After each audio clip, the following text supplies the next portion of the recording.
Good morning, नमस्ते बच्चों। आज मैं हिंदी व्याकरण का अध्याय 1 भाषा और व्याकरण पढ़ाऊंगी। हम आज रीडिंग करेंगे।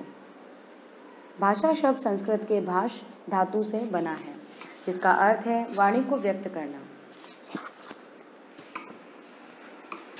पहले मनुष्य को बोलना व लिखना नहीं आता था। वह केवल संकेतों द्वारा अपने भाव व्यक्त करता था।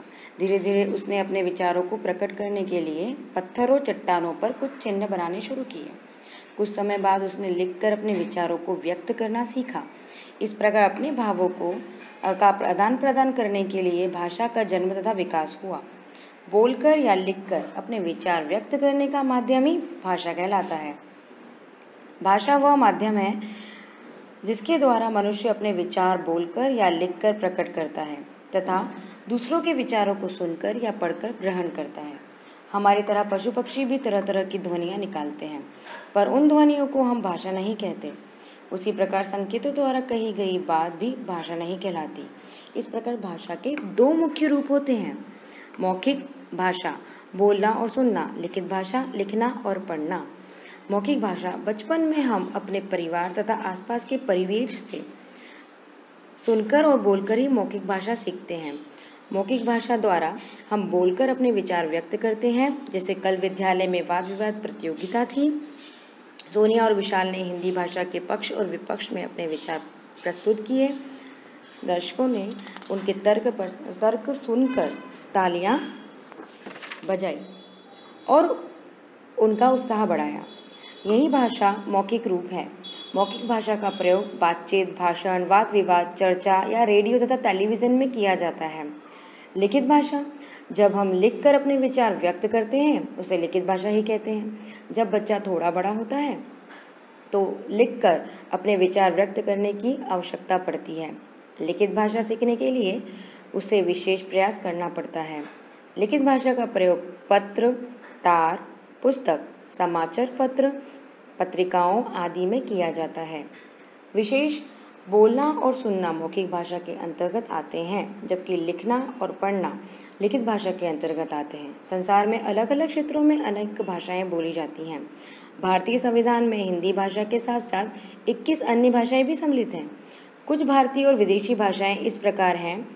भारतीय भाषाएं जो अलग अलग प्रांतों में बोली जाती हैं वो कुछ भाषाएं इस तरह हैं: केरल मलयालम, बंगाल बांग्ला, पंजाब पंजाबी, कर्नाटक कन्नड़, मध्य प्रदेश हिंदी, असम असमिया, उड़ीसा उड़िया, इंग्लैंड। ऐसी विदेशी भाषाएं हैं इंग्लैंड अंग्रेज़ी, जापान जापानी, कोरिया कोरियन, जर्मनी जर्मन, चीन चीनी, श्रीलंका सिंहली, फ्रांस फ्रांसीसी। बोली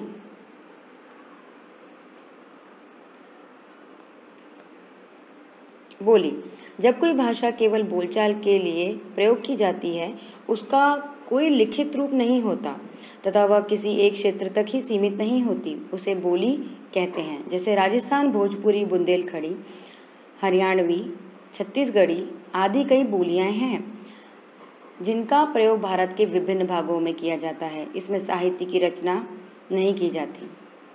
लिपि, भाषा को सुरक्षित करने के लिए भाषा को लिखने की आवश्यकता महसूस की गई।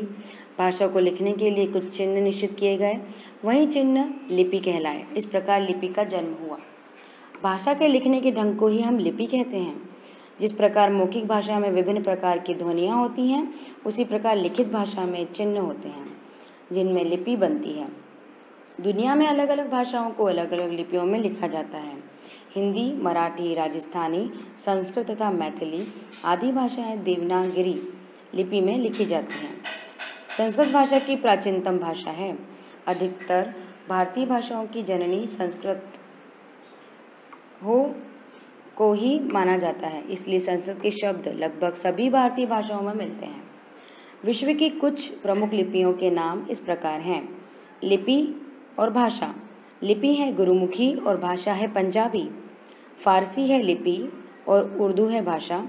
लिपि है बांग्ला और भाषा है बांग्ला।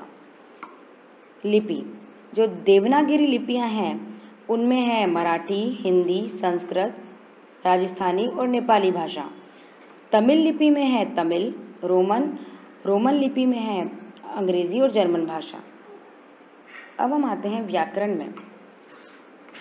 व्याकरण, प्रत्येक भाषा के कुछ नियम होते हैं। उसे बोलने, लिखने, पढ़ने के नियमों का ज्ञान हमें व्याकरण के द्वारा ही होता है। व्याकरण से ही हमें भाषा की शुद्धता और अशुद्धता का पता चलता है। जैसे अशुद्ध वाक्य होंगे, हमारे पास उदाहरण है इसके। अशुद्ध वाक्य हैं घोड़ा दौड़ रही है, तो शुद्ध वाक्य क्या होगा? घोड़ा दौड़ रहा है। अशुद्ध वाक्य है मैंने यह काम नहीं करना, इसका शुद्ध वाक्य है मुझे यह काम नहीं करना है। विराट खेलता है क्रिकेट, इसका शुद्ध वाक्य है विराट क्रिकेट खेलता है। यहाँ पहले वाक्य में लिंग संबंधी, दूसरे वाक्य में शब्दों के प्रयोग की अशुद्धि तथा तीसरे वाक्य में पदक्रम संबंधी अशुद्धियाँ हैं। जानते हो, इन सभी अशुद्धियों का पता हमें व्याकरण के द्वारा ही मिलता है। व्याकरण ही हमें बताता है कि किस प्रकार हम सही वाक्य पढ़ें, बोलें और लिखें।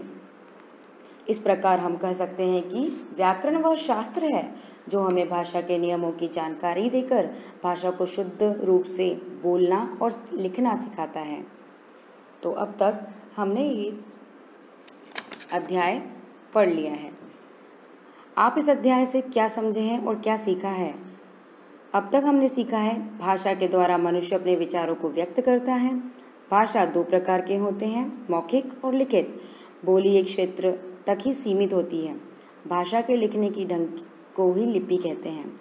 संस्कृत भारत की प्राचीनतम भाषा है और व्याकरण द्वारा हम भाषा को शुद्ध रूप से बोलना तथा लिखना सीखते हैं।